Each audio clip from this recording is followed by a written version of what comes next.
David goes out onto a field. He see what needs to be done. Basically, this giant taken down, this giant that had consumed Israel with words.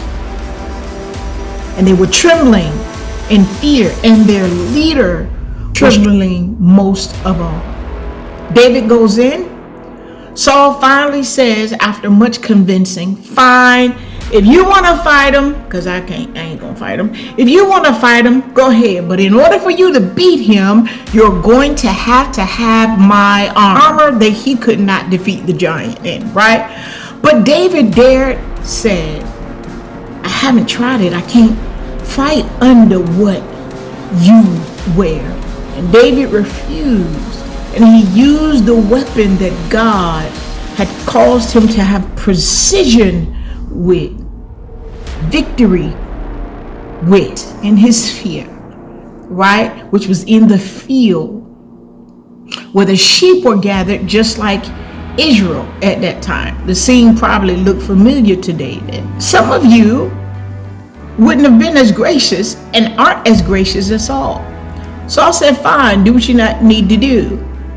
Some pastors require that if you're going to come on my field, if you're going to do what, if you're going to take a place with me, you're going to have to fight war, come under, be governed by what I was under. I was in a ministry where the first time I was made an elder, there was no conversation. I just was made an elder. I came to church one day and boom.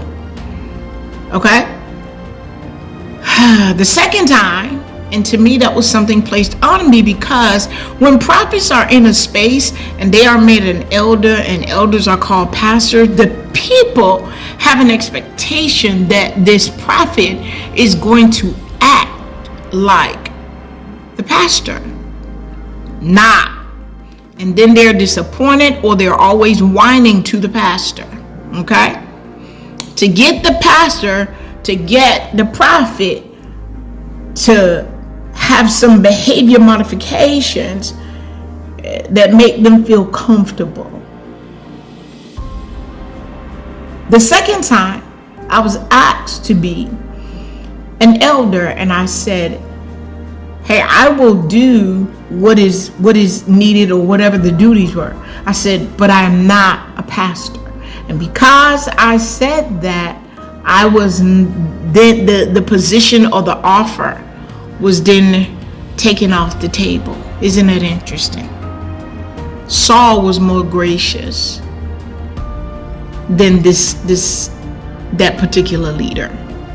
You cannot make prophets.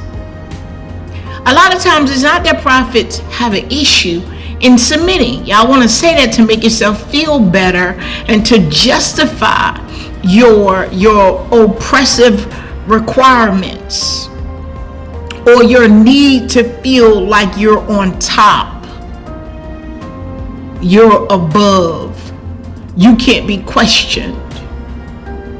Everything has to be yes. You want yes men around you. But David dared, and the anointing that was placed on him, to say, hey, I can't wear the armor that God hasn't tried me under. I need you to let me war like I know how, and trust God.